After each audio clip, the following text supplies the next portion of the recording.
Well, hello, it's me, GenericPie, and I'm back making videos again. It's been a long time, probably like 6-7 months. Barely played any War of the Ring. I think this is my second game in, the best part of, half a year or something.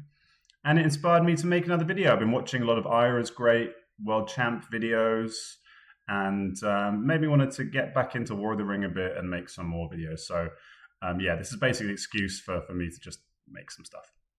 So yesterday I played kapcerz, who's a really nice player, and we'd never played before. Just had a ladder game, and it was a pretty cool one. So I thought I'd pop up a video and get some of your thoughts. Feel like I'm a bit rusty, and I could use some tips.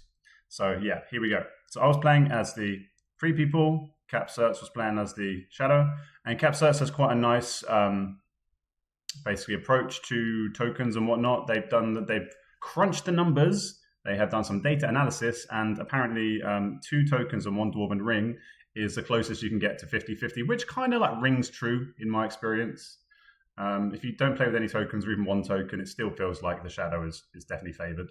So I was cool with that, and I felt like playing as free people, so I chose them. So I started out with Through a Day and a Night and Gwahir the Windlord, and Shadow started out with Threats and Promises and Wormtongue. 0 eyes to start with. For some reason, because of some dice machinations, it went to turn 2 straight away, but ignore that. So yeah, a really nice roll for the shadow, lots of musters. I also get a pretty nice roll. So I've got lots of movement against 1 eye, so hopefully get the fellowship movement. Isengard goes to war. I pass. Sauron goes to war. We had to reload the game. And then I decided to draw a card because I've got this Palantir, so I want to kind of use Gandalf's ability. I was thinking with this roll, I could maybe do some kind of removal of dudes, but I kind of need a Will of the West to make that worth it. And using I was thinking about getting like a Hobbit up here for then maybe later if I drew one of those cards that allow you to get the like Fear Fire Foes or Book of Mizarble, but I thought it was a bit of a waste, so I decided to draw a card, drew into Grimbeorn. Army moves into Gorgoroth. And then obviously having a Scouts is nice, but I wanted to use Gandalf's ability, cycle some cards. So I played Grimbeorn and draw into Guards of the Citadel, which is nice. The Wizard Man, Saruman comes into Orthanc, and I move the Fellowship. 6 on the first roll, you motherfucker. I say boo. It's a 1, so that's all right. I'll take that. Don't mind that. Draws into Shadows in the Misty Mountains with a Palantir. Very nice. Move the Fellowship again. This time they missed. Cool. Happy with that.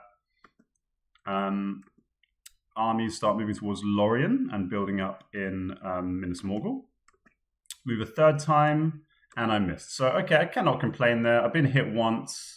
Single tile, not bad, and then got dodged the second 2 moves. So, I mean, like, probably about average, I guess, and a nice tile. I didn't get to kill Gandalf, annoyingly, but, no, overall, no complaints there. We go on to turn 2. Cards are Bilbo's Song and Power of Tom Bombadil, and Many Kings and Blocks.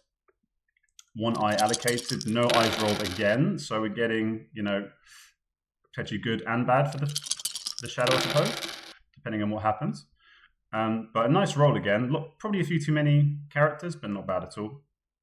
I decide, because I want to kill Gandalf this round, and I think it's unlikely that I'm going to kill Gandalf on a single movement. I decide to use an Elven Ring. Like, having 2 musters isn't super useful, especially when, like, he's going to put the elves to war anyway. He doesn't have a second army to kind of pincer and go for Wooden Realm. So he's probably going to put the elves to war before I can defend. So, like, I'm not going to really have an excellent use for these musters anyway.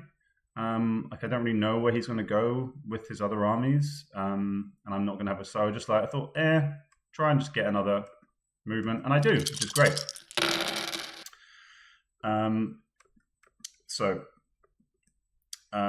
He plays Shadows of the Misty Mountains.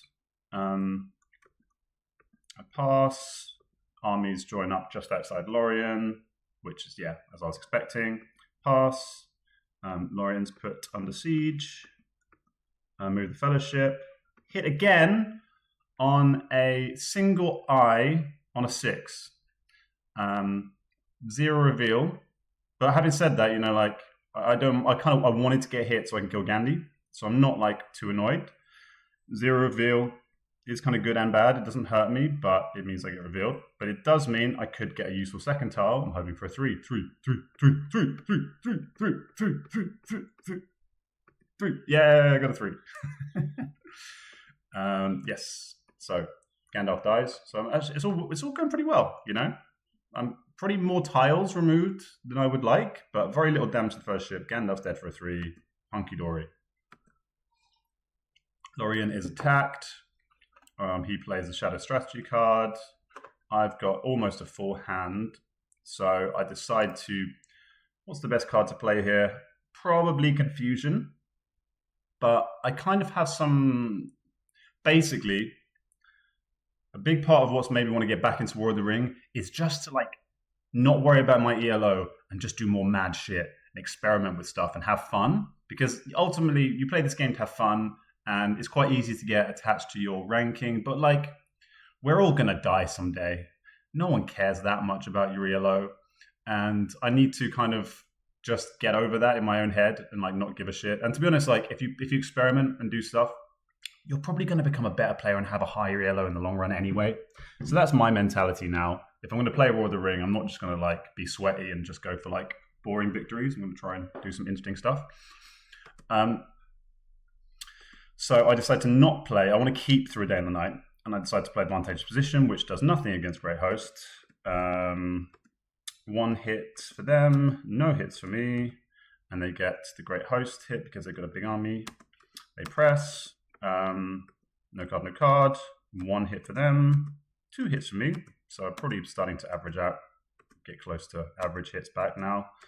No card, no card. No hits again for them. 1 hit for me. So the elves are doing all right. No card, no card. And yeah, so this has been pretty poor combat. Pretty bad all round. I think we're both under, but definitely worse luck for them than for me overall, I think. Either way, I'm pleased. I really didn't want them to just steamroller through Lorien, and I wanted to kind of slow them down a bit. My reroll doesn't hit. So yeah, good stuff for the fellow, the free people. So, what did I do there? I hid, I guess, using a character die. Yep. Is that what I did? I guess so. Oh, yeah, because I was thinking, okay, I could have used this hybrid die to hide, but my thinking was it's very easy in these types of games as free people to get carried away and just go like, I'm going to sprint, I'm going to use every die to sprint. And if you do that and get overly focused on sprinting and never do any defensive, like I would have basically put nothing towards defending otherwise, then that can come back to bite you. And I've got this army here, which is nice. I want to kind of get them closer to the Wooden Realm, and I want to start mobilizing armies elsewhere to protect potentially Rohan. And I might not roll another hybrid for a while. So I decided to use the character die to hide and then actually do some hybrid movement, army movement instead of hiding with that die. What's going on here? So we're getting some, so nice. We're getting some, this is the downs. Well, actually, he was going to be able to do this regardless. So yeah, he puts a Nazgul on me, moves some leadership to Lorien. I think I would have done that before. I think before attacking Lorien, if you're going to go all in and do like loads and loads of, basically rinse through all your elites, why not just get some leadership in there? If you're going to not use cards and be rolling on 6s, I think that's a small maybe oversight on their part. Anyway, the Gandhi man comes in. Hurrah. A wizard is never late. And then Lorien is attacked again. No card from me. They play their terrible. And they get their hits. They get the 2 hits. And I roll 1, 1, 1. Good job, elves. Well done. Kind of just like laying down their swords and committing hiri-kiri there. I say not a strong final stand for the elves. But yeah, I didn't mean to complain there. The elves did fine. I was fairly lucky in that fight overall. Anyway, so I do some army moves, kind of getting these armies in place to defend basically. And what happened there? The Witch King comes into play. And everyone goes close to war, and we go on to turn number 3, not 4, as it says here. Shadow draws into on they went, and I get axe and bow, and Faramir's rangers, and they get Pits of Mordor. They get, again, don't roll a single eye, and I roll a bunch of movement. So I decided to move straight away in case I was thinking, well, they could just play some kind of nasty card on me that means I get revealed and have to use a die to unhide or something like that. So they once again, for the third turn in a row, hit on a 6 and a single die, which is kind of insane. Once again, it's a low tile, but this is kind of like, it's a blessing and a curse. Like, obviously, I'd rather not be revealed here. But at the same time, I'm getting hit. He's getting full maximal dice usage, still hitting me and still shrinking the tile pool. So even though it's not slowing me down, it is having an impact on the game. Like, it's building up. Like, these tiles ain't coming back. And at least with eye tiles, if you get hit eyes, it kind of, it means the 1s and the 0s stay in the pool. So not happy with that, really. Armies start heading south and so south towards Rohan and towards Gondor. I naturally play Faramir's Rangers straight away. I get 1 hit, beef up Osgiliath. They start going, looks like he's trying to go around to put Minas Tirith under siege. I have a think. And I decide, so like because again, I'm a bit rusty here, bear in mind I haven't played in ages. I would like some tips from you geniuses out there. I know this was a mistake. This is really dumb on my part. I think the thinking is good, because what can happen is if I don't have any scouts anymore, I don't want him to just be able to get a cheap attack into here. And I know that if I can move in, I think this is a good use of the dual army moves. Buff up Minas Tirith and buff up Helm's Deep. But the crucial mistake I make is I don't leave a guy in Osgiliath. By not leaving a guy in Osgiliath, I basically give him an easy route to... okay, looking back, it's not quite as big of a mistake. Because basically what he does is he moves into Osgiliath with this army. But to be honest, he was gonna be able to move into Druidin anyway, so it's the same distance, actually. Okay, I don't feel so bad about it. Okay, this isn't actually necessarily a mistake. It's the same distance. But at the time, I was thinking like, if I'd just left the guy in Osgiliath, he would have had to have attacked into Osgiliath, thus wasting half an army die to get to Minas Tirith. Okay, maybe that isn't a mistake. So yeah, he does these 2 army moves. Yeah, it would have just been Druidin. No big deal, really. And then, again, thinking along the same logic as before, I want to be able to defend. I could have moved 3 times against 1 eye, but I decide to, again, prioritize defense a bit.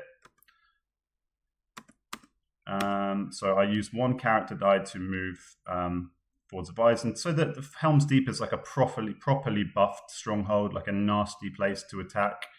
And I still get 2 moves this turn. The Fellowship still moves what? It's going to have moved 6 moves in 3 turns. So it's not like I'm going slow. I don't need to be sprinting here. I'm getting pretty good movement.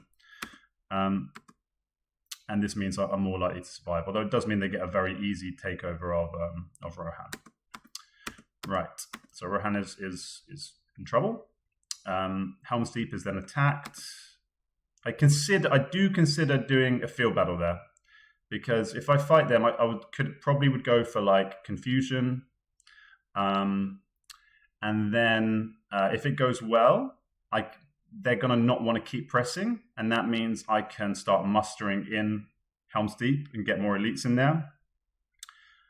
But on the flip side, I was thinking, well, is that actually worth it necessarily? Because if it goes badly, I'm really screwed. And if it goes well, I'm still going to have to use a bunch of dice to get Helm's Deep back up to fully stocked anyway, probably, because I'm probably going to take at least 1 or 2 hits. So, like, is all I'm actually doing there just whittling down their army a tiny bit and then having to spend dice getting back to where I already am? That was my thinking there. So I think probably the right decision. The they think about getting a red tile in. Instead, draw a card, draw into a Deadly Strife. Nice. I move the Fellowship. They hit again! That's not so crazy. It was 5s and 6s, but like, god damn it. Hunt's going pretty well. I decided to go random, a little bit risky, but I don't want... it's creeping up, and I don't want to get stung by that, so I decided to go for a random. I get Gimli, worked out very nicely. Now, On Their Wing goes in, using a character die, instantly. Interesting for that one. I guess he's got a fully stocked hand, doesn't want to overdraw. And then with the other move, moves leadership around. And we go into turn number 4. Breaking Fellowship and musterings, and I get Axe and Bow and Elven Rope. Oh, sorry, Elven Rope and Help and Look For. So I've got some really nice, or a couple of really nice defending the Fellowship in Mordor cards. And I'm also getting some quite interesting, kind of fun cards to do shit with armies on the board. So when I get this roll, I move the Fellowship initially, get my move in. They don't hit, which is good. And I say, okay, I promised myself I was going to play more of the ring, I was going to do more mad shit. And then I realize I don't want to show my hand too early, even though I just have. If I instantly, my plan is to crown, because I've got such a big army here, I feel pretty safe to crown Aragorn. But at the same time, if I do it straight away, he might just start mustering loads of reinforcements in Minas Morgul. So I'd rather be like, okay, you do whatever you want with your musters. So I get a bit, jump the gun a little bit. He needs to get the Southron store anyway. Southron's go to war. He says, I sense crowding on the horizon. Yeah, so he knows what I'm going to do. He's buffing up this army to go and help take over the rest of Rohan. Now I play Gwai here, because I've obviously got Palantirs I need to use. I decide to send Boromir as well. This is because Ira always sends Boromir. So I feel like if I was doing it, this is probably good. I think my natural inclination would be to be a little bit more conservative and try and preserve the health of the Fellowship, which maybe would be wise, given how many tiles I've drawn. But I decided to send Bozza as well, so they both charge down to save the day. More Isengard's going to Orthanc. Crown the big boy. Another Illian Orthanc. Play guards to really beef up this motherfucker. Armies start coming down towards Helm's Deep to take that over. Leaves a nice healthy 4 behind, so that it's pretty well protected. Now I decide to play a tile to get Gondor to close to war. Leadership moves to Helm's Deep. Helm's Deep's looking pretty shaky now. That's a very big army there. That's is it 13 strong against 6? So that is, you're looking at, you're expected to lose that fight. And then knowing that he can't, I'm going to have the first move first thing next turn. I move this army out here. And my plan is to open up the Rohan force pool and just cause chaos. And I decided to send 1 extra guy because he's a Captain of the West, so I'm still rolling 5 dice here and some nice little some strong Minas Tirith, but quite a powerful little expeditionary force with Aragorn. And Shadow draws Horse in the East and Black Captains, and I draw Ents and Fear Fire Foes. Fellowship Declare, away from these scumbags. I was worried he might have Cruel Weather and push me back into Moria at some point, so I wanted to get away from there. So, yes, Declare in Western Immenmühl. This time a couple of eyes, which is kind of nice when I'm planning to do some mad shit. Okay, so I decided to attack Fold. I am an idiot, and I forget that Gondor's not at war yet. And I say, oh shit, plan in ruins. And then I try to go there, and then he says, you can't do that as well because you can't go into an ally's, well, not an ally, another nation's land if you're not fully at war either. So I'm like, okay, rethink the plan. And in a way, this is actually a blessing. I didn't realize this at the time. I just was being a bit, just laser-eyed on Fold. But I have, through a day and a night, and I have a Palantir in hand. So screw it. I need to get away from this army. I don't want them getting any cheap hits against me. So, okay, I'm still not at war. I can't go in anywhere, but I can do this. Ha ha! Ho ho! He then plays bits of Mordor, get some dudes. I get Gondor to war. So I'm threatening a bunch of shit here. I'm threatening a retake of Lorien. I'm threatening to attack into a stronghold. I'm not going to do that now. He's reinforced. I'm also could potentially do a bunch. I could, in theory, go here and try and play help unlooked for. That would probably be suicidal. I can also go back and retake or open up Rohan, Black Captain. So if you actually look at his dice here, he's in a bit of a fix because he has only one normal attack and no rings and no leadership. So in theory, he could have, I think it would have been doable. He could have moved leadership here. Like this is if I had gone for, oh, actually, no, it would have been too slow because if I move here, he moves here because he would need to move leadership to be able to move this army twice. So I actually thought, okay, I've got a easy retake of Lorien. He's screwed here. I'm gonna get a free Lorien. However, he has Black Captain. So it would have been to blow my own trumpet. That would have been a fucking sick move if I would have been able to retake Lorien for free by playing through a day and a night and then charging in because he didn't have the dice. Alas, very good play by kapcerz. Plays this, and now I know that I'm not going to be able to retake Lorien this round. So, and this is maybe, let me know your thoughts. I think this might be my biggest mistake of the game.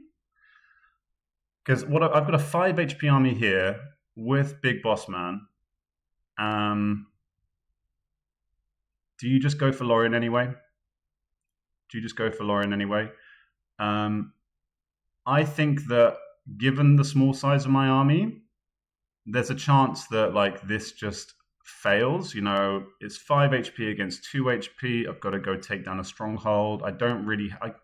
Help unlooked for. Actually, the no quarter could have been really good there. Still rolling on 6s on 5 dice. You need to roll a 6 to get those 2 hits. But it would, it threaten the Witch if he moved the Witch King in there, which he probably wouldn't.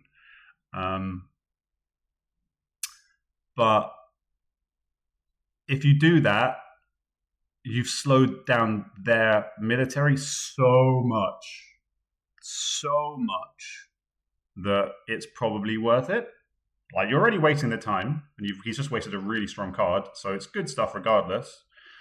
But maybe you go for Lorien. I decide to kind of force him to waste dice going into Lorien, and then come back round and then open up the Rohan Force Ball.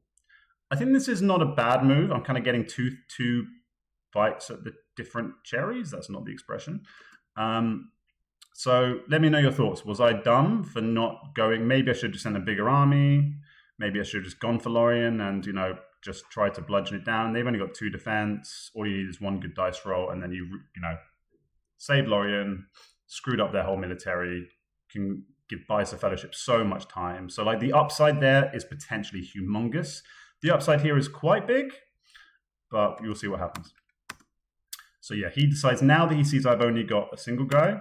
And you know what? Seeing that, ironically, this should have actually been my trigger to now go, oh, you're just leaving 1 guy in there. Now I'm definitely going to go for Lorien. I think that was actually probably a mistake on their part because they do still have a muster. By leaving 1 guy in there, okay, I've wasted half an army move. I can still just send these guys in. I'm going to take down 1 guy. I'm definitely going to kill 1 guy. So yeah, I think this is actually probably now the mistake on my part. I mean, does he have like Olokai or anything? He doesn't have any. He doesn't have any of the mustering cards. I think he's already played 1 of them. But I suppose that's another worry. You send that army up there, then they play like, half orcs and goblin men, and then you just look screwed. And then you're like, damn it. So okay, maybe that does play into the thinking. I say nice Black Captain play. I go for fold. So I don't roll a single 5. I say losers. And then he rolls a 6 on a single. This game is stupid. You've rolled 6s on single dice like 6 times now in the hunt and in combat. So that's annoying. He survives, skulks away to Western Met. He then goes to Helm's Deep. What cards do I have? He's got a Deadly Strive. 2 Deadly Strives. Ooh. Desperate Battle. He's got some great cards, great military cards. I have Nameless Wood. I decide to save the Nameless Wood in case he plays the old Swarm of Bats, which is often a classic first turn move in when you're attacking into Helm's Deep. So maybe I should have played the Nameless Woods coming up against Desperate Battle, because that is a guaranteed hit pretty much. So very good rolls for them. For -1, the Shield Wall does its job at least. I get 3 hits. So yeah, not looking great for the old Rohirrim.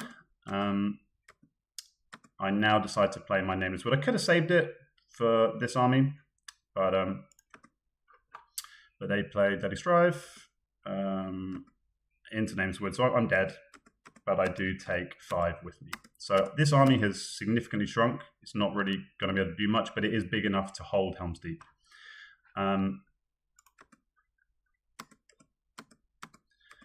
So they're up to 5 victory points. Fellowship's doing pretty well.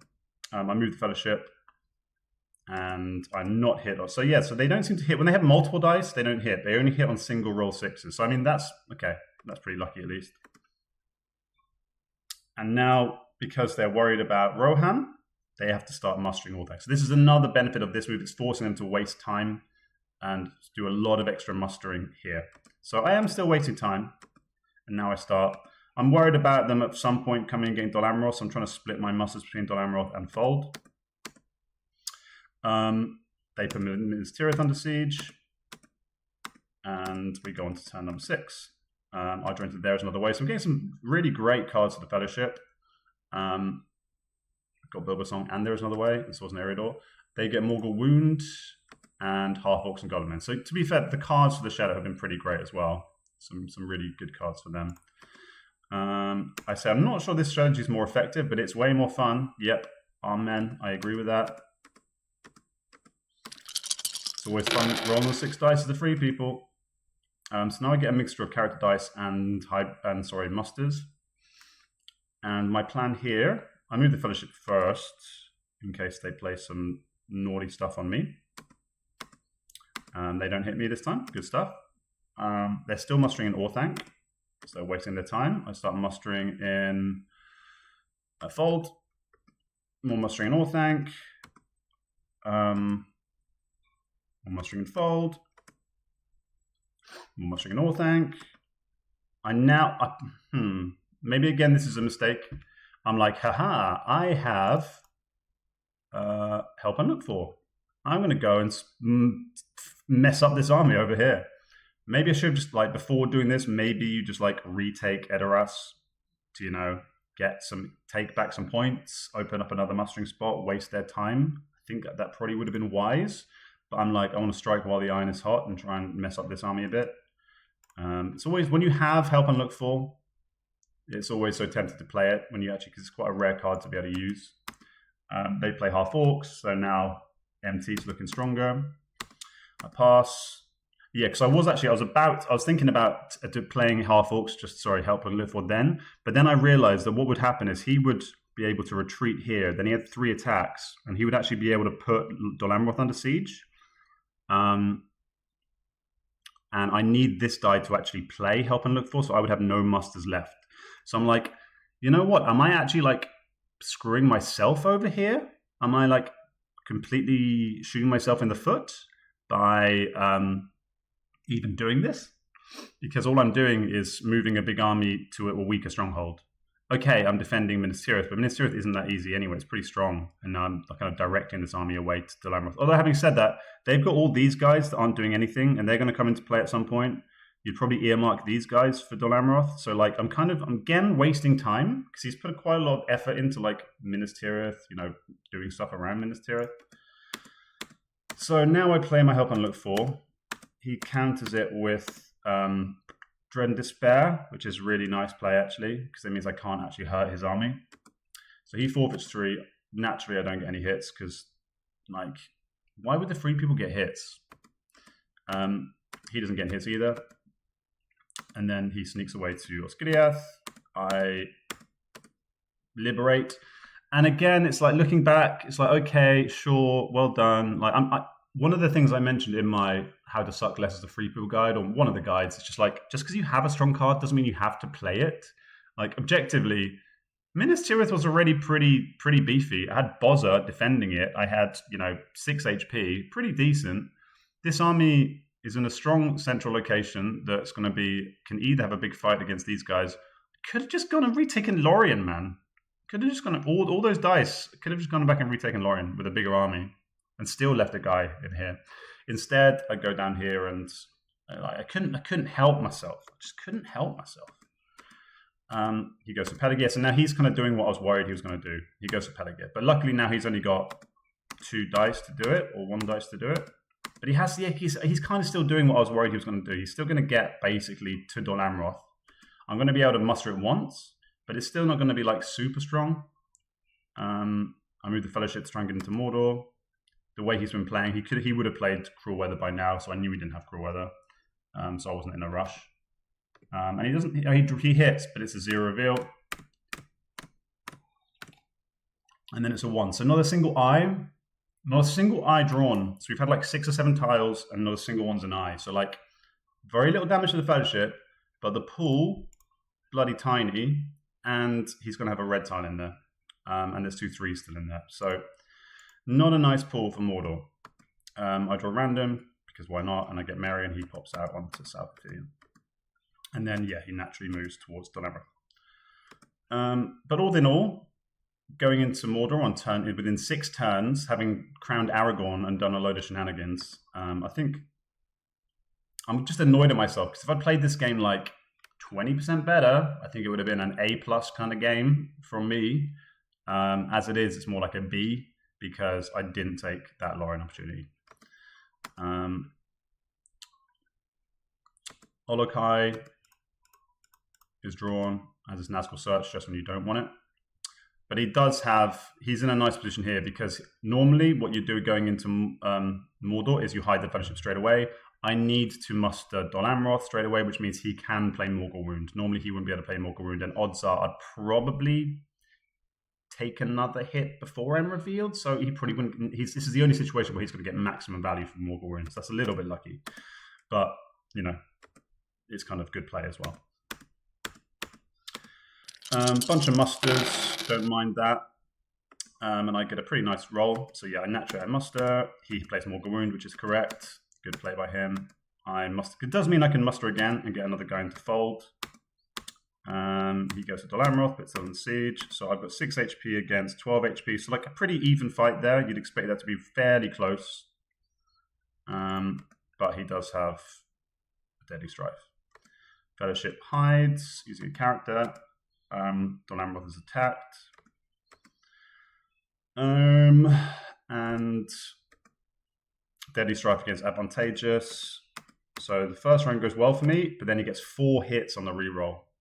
So yeah, just my combat's not. I mean, Lorien went well, but the Deadly Strifes have gone very well for him, and it just meant that, just the cards in general. He just had good cards, and they've just gone well. Like his dice, from what I recall, aren't actually that excellent. Like I'm really down. On my rolls are really poor. I've rolled like +5 on 1s and like basically hardly anything above a 3. He's not been rolling high on 6s, but he's got loads of 5s and 4s, which is fine if you're playing Deadly Strife and Desperate Battles, which is what's happened in these strongholds. Like the only time that he failed was when he relying on 6s in Lorien. So that's why the dice haven't been. They've only really hurt him in 1 stronghold. Otherwise, it's been, so he gets 5 hits. I get a few back. And yeah, I kind of needed like one of these to actually do a bit better, because his armies are staying pretty big. Like this army's pretty, I needed this army to shrink a bit, to be honest, or at least hold on for a bit longer. He rolls a bunch of 6s on the return. I get 1 hit back. Oh, I don't think he killed a guy then. It's not a big deal. I move the Fellowship. It's a 3. Legoman and Pippin die. Go down to Gollum. Brings in the mouth. I move the Fellowship. He doesn't draw a tile. Then he draws the red tile. And like, okay, it's pretty bad luck. Like, what were the odds? It was like 1, 2, 3, 4, 5, 6, 7, 8, 9, 1 in 9. Having moved once already though, so the red wasn't there both times. So like, I don't know. I'm not Ira. It's probably like a 30% chance of hitting the red at some point, somewhere around that on one of the two moves. I'm guessing, but still not ideal. I kind of needed a bit of luck somewhere there to balance out the fact that my combat's not going well. So that kind of sucks. I do have some nice cards though. I decided to just eat it because I feel like I've got Bilbo Song, I've got There's Another Way, and the way the game is going, he's on 8. And this is why the Lorien thing, like if I had taken Lorien, I would have been able to bide my time. I would have been able to go, yeah, cool, I'll reveal using Gollum, no issues there. I can take it slow in Mordor. That's why you do the military shit, to like slow down the game and mean that you can take your time in Mordor and not have to take risks. As it is, I kind of have to like take some risks here because I just haven't got time. He says, you could reveal. And the reason, obviously, if I didn't have Bilbo's Song and There's Other Way, I would have revealed. I would have had no choice because it's just too high. I know I'm effectively on 4 rather than on 7. So he's mustering massively in South Rune here. Plays Olokai. Where do you play Olokai? Did he go in here? No, he doesn't play Olokai. He draws a card. I decide to split. I know this big army's coming up here, so I want to defend Dale. So I move Old Forest Road to Dale, and that means if he attacks, I can then go and defend, presumably Woodland Realm, with the stragglers that survive. Mouth of Sauron allows him to move 2 armies. Draws into another red tile and rage, and what do I get? King Brand's Men, which is nice, and Wizard Staff and Celeborns. So I must have got King Brand's and Ents last turn. Wait, did I draw cards twice then? I swear I didn't have this many cards.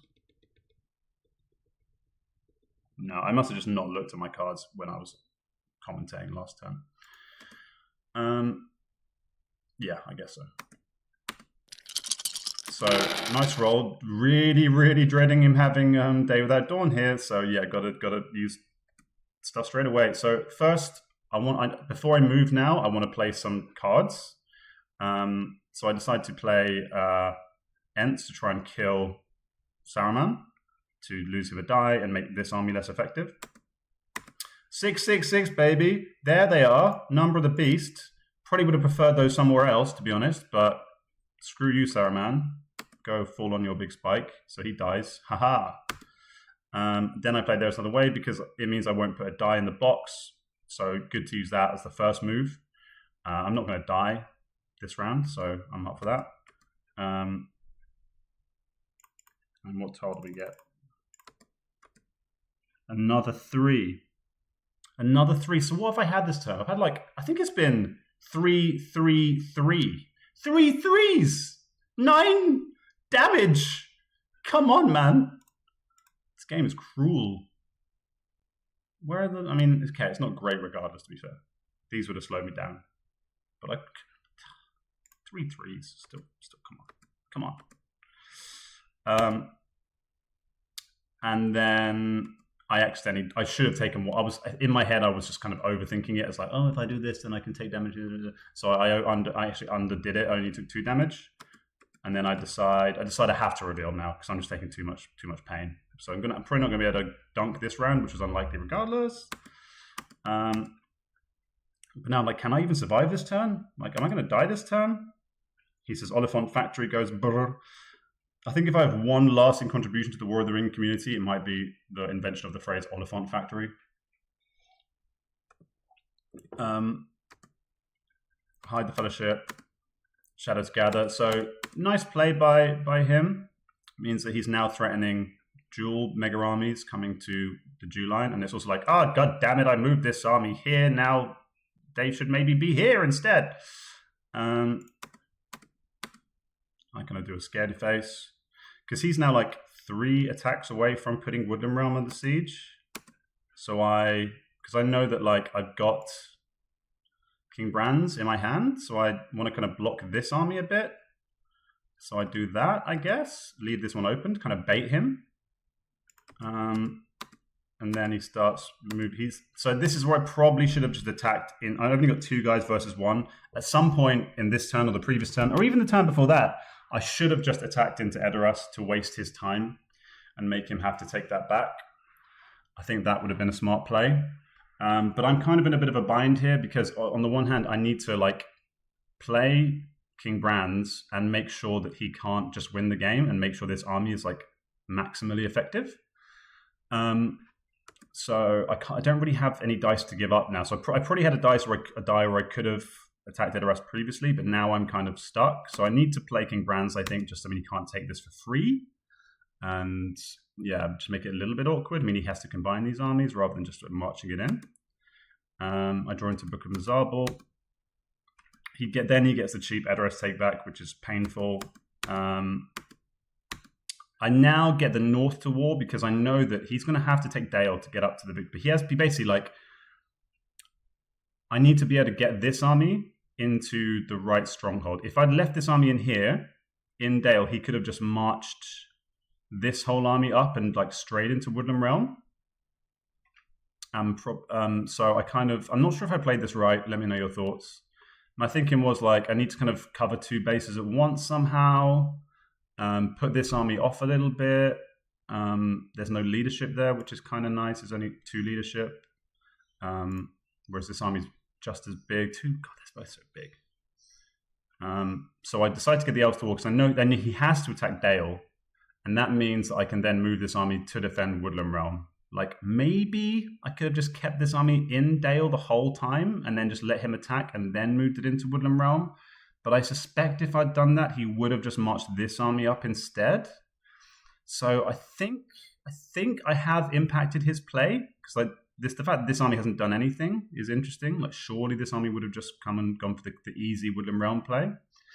So I kind of baited him into going for Dale first, and then he moves the leadership. He changes that, so he flips him, and now he goes to Dale, which is kind of part of my plan. He kills it, but crucially, he does put the North to war now, which means that I can now use the character die. So this is the thing, like now I've got a big decision here, because like if he has one of Grond or Ringwraiths Are Abroad, I think it's that one, Ringwraiths Are Abroad, I'm probably gonna lose the game. If I don't defend Woodland Realm. If I don't move this army into Woodland Realm and he goes in there and then plays Grond or Ringwraiths Are Abroad, I think that's probably curtains, as we say in Britain. That's just going to be GG. So I kind of want to move the Fellowship here. Like not moving sucks this turn. I did move once using There's Another Way, but not moving again. To be honest, it wasn't even moving. I wanted to play Bilbo's Song or Elven Rope with this die. But I think I have to. And the way he played it, the fact he didn't move this army and seems confident enough with this army alone makes me think he probably does have one of those cards. As it was, he doesn't. But I think it's the right play at this point. I have to do it, I think. But then he doesn't have it anyway, and then he instead just he attacks Fold, just to make sure I can't remuster and then retake Helm's Deep, I presume. So he just destroys me. And I get no hits back because I don't get hits. He then puts another red eye in the pool. I say boo. And we go on to turn number 9. Get a Grey Company with some of Aragorn. He gets Hill Trolls, which is... he can use the army to get Hill Trolls and Palantir. Saruman die is gone, thankfully, yep. So then I get this roll, which means like I can just make a mad dash. It's a really nice roll, actually, because it means I can play Elven Rope and play Bilbo's Song and just make a mad dash for I've got like an okay chance of like, it's definitely odds against me surviving, but I've got a shot of winning the game. and he's only got a couple of dice. He's this whole game, actually, one thing that he hasn't had is any like Hurt the Fellowship cards. He hasn't had any, he's had the Morgul Wound, to be fair. That was maximally effective, but he hasn't had your Isildur's Banes and things like that. I suppose he played Breaking for the card effect. But yeah, he hasn't had some of those really nasty ones that could have hurt me, except for the red top. I say, okay, I guess we're going for the dunk. Play Bilbo's song, got to do that. He starts moving armies around. I think I have to also play Elven Root because it's such a small pool. And even if I do dodge the red tile, if I just hit 3, I need to just improve my chances of hitting like a non-reveal tile, basically not an eye. And if I can hit the blue, I think I've got an excellent chance of winning the game. And I think I'm odds on for a corruption loss here. He then draws into Grond, which is obviously very nice, to say the least. I move, and it's an I, which is, basically 50-50. Yeah, it's like just under 50. No, it's 1, 2, 3, 4. Yeah, to get a normal I, it's practically 50-50. So not looking great. This army comes up to threaten stuff in the Woodland Realm. I hide. Erebor's put under siege. I say this is the key move, really. I move.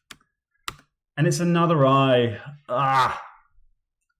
Which means I'm on the brink of winning, but I'm on 11 corruption. So there's only 2 tiles now. Even if I had an extra die, there's only 2 tiles that would have got me over the line anyway. And if he did have Lord of the Ring at this point, I would be dead. I say, do you have it? He says no. And then he attacks. What's he doing there? Sorry. Moves armies into Dale or something. I don't know. I use a ring to hide, just so I can, in the next turn, if I do get a next turn, I can move straight away. Like, whatever dice I give him, he's not going to be able to do anything other than just attack, so I don't think giving him a ring at this point really changes anything. He goes for Erebor, and I'm like, okay, maybe I can actually survive here, because he's only got 2 dice left. Maybe I can actually live here. It's not likely, but I've seen much, much, much crazy things happen, especially given he can't buff up this army anymore. So he's got like 12 HP against 6 HP. Definitely not the maddest thing in the world. And I do have a couple of nice cards. I've got a Confusion, a Daylight, Advantageous. So we come to kill against Daylight.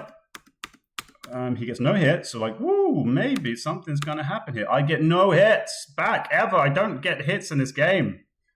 Guys, he gets 1 hit on the post. Stop draw, draws into Stormcrow, and now he plays the Grond, which he's just drawn, but he was drawing for cards, so he could have drawn Isildur's Bane, he could have drawn any number of quite strong cards which might have hurt me maybe. So like drawing a Grond is not, I can't really complain about that. He has a good cards this game though. Shadows Gather, multiple Deadly Strifes, multiple forward mustering cards. He had the Bring Racer Abroad the Black Cap's commands just when he needed it to save Lorien. So yeah, the cards, given he's had only had half the deck, just over half the deck, he's definitely had most of the really strong cards here. So yeah, that's definitely been on his side. But I've also had some strong cards as well. Another we come to kill. Then he gets the 6s, and it's going to get GG. So I get 3 back. Can't play any defensive cards, obviously, that first round, and then he hits twice on the we come to kill, and it's GG. So really close game. I very nearly won it, and I think I would have if I had taken Lorien. I honestly think probably as simple as that. If I'd taken Lorien, I would have slowed him down so much that it would have probably bought me like 2 extra turns.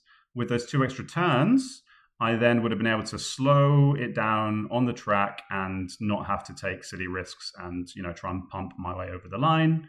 And having said that, though, if I hadn't hit a red tile or hit a bunch of 6s on single dice when he only had on a single die in the bloody hump pool, Probably would have had a nicer pool. Probably would have not hit as many threes and reds and eyes in Mordor, because I was very close. I was very, very close. Maybe if I just kept Boromir in the Fellowship. But yeah, key lesson there: never turn down a cheap retake because you want to do some nebulous other cool but less effective thing. You know, oh yeah, man, I'm going to open up the Rohan first ball and like do a, you know, what did I actually gain from doing help unlooked for here? It was actually like, ironically, it gave him a free movement to take Dalamoth, which he fell like, you know, a house of cards. So don't do cool shit just because. But I think this game also does show the power of, you know, getting Aragorn into play. Like, he was playing really like solid shadow play, but suddenly out of nowhere, I've got an army with Aragorn up in Western Brownlands threatening loads of crazy shit, and he's up against it. And if he didn't have that one card, he would have lost Lorien. So it does show you that you can like really catch people off guard. And I didn't realize this, like kapcerz is like a really highly rated player. I'd never played him before. He's like top 20. So like you can catch good players off guard with this kind of mad cap nonsense. So yeah, you just got to do it better than I did it in this game. But yeah, it's a shame that this army never really got to have a big fight. However, also I got screwed by these dice, man. Yeah, -7 on it. Like basically, his dice weren't brilliant, but we've been through that. -5 on eyes, which meant I did have a fast roll, but he still hit me a bunch. I'm +6 on movement. That's definitely helped me in a game like this. Those character dice were very useful. So yeah, I definitely benefited from being low on Palantirs, low on musters relatively, and high on characters. The characters are pretty handy. But yeah, I thought it was a really, really fun little game there. And thanks for playing, kapcerz. Very good sport. Really fun to play with. And good to be back making videos again. So I love you. Bye.